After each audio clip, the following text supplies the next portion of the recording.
penyakit yang menyebar dengan sangat cepat. Penyakit tersebut disebut nama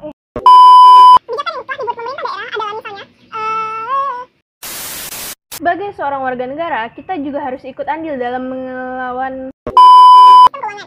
Ketiga aturan ini dikeluarkan berkaitan dengan penanganan sistem corona.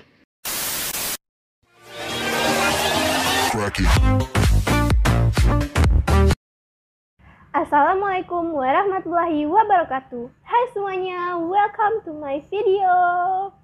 Perkenalkan, namaku Rizky Ardita Septiani dari kelas 11 MIPA 2.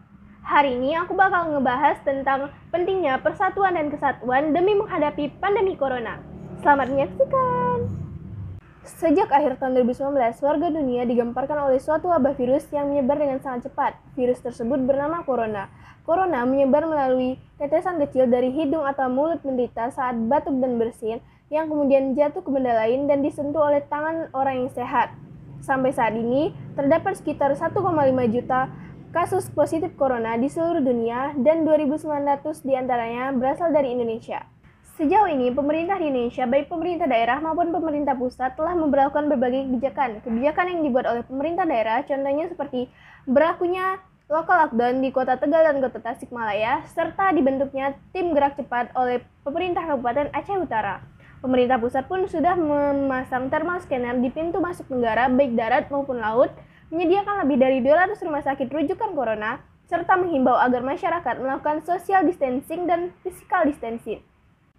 Pada tanggal 31 Maret 2020, Joko Widodo sebagai Presiden Republik Indonesia telah mengeluarkan 3 aturan, yaitu Peraturan Pemerintah Nomor 21 Tahun 2020 tentang pembatasan sosial berskala besar yang meliputi liburan tempat kerja dan sekolah, pembatasan kegiatan keagamaan, dan pembatasan kegiatan di fasilitas umum atau tempat umum.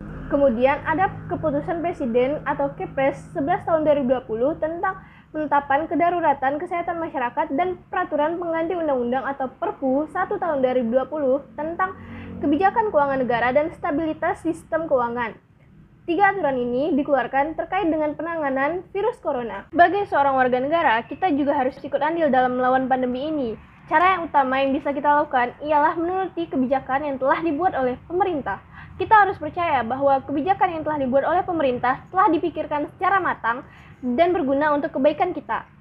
Selain itu, kita juga bisa mengikuti penggalangan dana yang dilakukan oleh artis dan influencer di Indonesia, atau kita juga bisa membantu dengan cara yang sederhana, seperti menyediakan fasilitas cuci tangan di sekitar rumah dan membagikan makanan kepada orang yang masih harus bekerja seperti pengantar paket dan ojek daring. Meningkatnya persatuan dan kesatuan disebut sebagai salah satu dampak baik dari pandemi ini. Karena banyak negara yang mengesampingkan urusan lainnya dan bersatu untuk melawan corona secara bersama-sama. Seperti Korea Selatan, Cina, dan Jepang yang selama ini bersitegang karena masalah teritorial, historis, diplomatik, dan persaingan ekonomi, kini bersatu dan bekerja sama untuk melawan corona. Lalu ada Israel dan Palestina yang selama ini berperang, menunda perang mereka dan bersama-sama memerangi corona. Ada pula negara-negara anggota dari G20 atau The Group of 20 Finance Ministers and Central Bank Governors yang berkomitmen untuk mewujudkan persatuan melawan corona melalui rapat virtual mereka pada tanggal 26 Maret 2020, dan masih banyak lagi kerjasama antar negara secara bilateral maupun multilateral yang terjalin akibat pandemi ini. Oleh karena itu, terbukti bukan bahwa persatuan dan kesatuan sangatlah penting untuk menghadapi pandemi ini. Jadi, marilah kita semua bersatu bersama melawan corona. Jadi kami sebagai tenaga kesehatan ini tidak boleh mundur sebetulnya ya. Pertama tidak boleh mundur, tapi kita punya ilmunya. Jadi kita dengan memang niatnya ini ibadah dan lewat video ini aku ingin mengucapkan terima kasih yang amat banyak kepada para dokter, perawat, dan tenaga medis lainnya. Perjuangan dan jasa kalian sungguh luar biasa, mengesampingkan segala masalah, tak mengenal lelah, hingga tak bisa bertemu keluarga. Namun, kalian tetap tak menyerah. Sungguh, tenaga medis bukanlah garda terdepan, tapi merekalah garis pertahanan terakhir di dalam pertarungan ini. Lantas, siapa sih garda terdepan? Garda terdepan ialah diri kita semua, seluruh lapisan masyarakat. Kita merupakan pejuang terdepan untuk diri kita sendiri, agar pertarungan ini tak mencapai garis pertahanan terakhir. Mencegah lebih baik daripada mengobati, bukan? Dan saya kira kalau kami mundur, kami itu yang bukan kami yang memeriksa, jadi siapa lagi gitu kan. Jadi akhirnya kami tetap berjuang.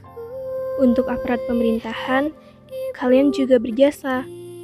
Terima kasih telah memutar otak untuk strategi dalam pertarungan ini. Aku percaya strategi itu telah kalian pikirkan secara matang, dan pilihan terbaik itulah yang menjadi hasilnya. Meski kadang kalian dihujani hujatan, janganlah berputus asa, dan tetaplah mengabdi untuk bangsa. Kita tidak boleh gegabah dalam merumuskan strategi. Dan untuk seluruh masyarakat yang telah ikut andil dalam pertarungan melawan corona, kalian tidak salah langkah. Terima kasih. Tanpa kalian, strategi pemerintah bukanlah apa-apa.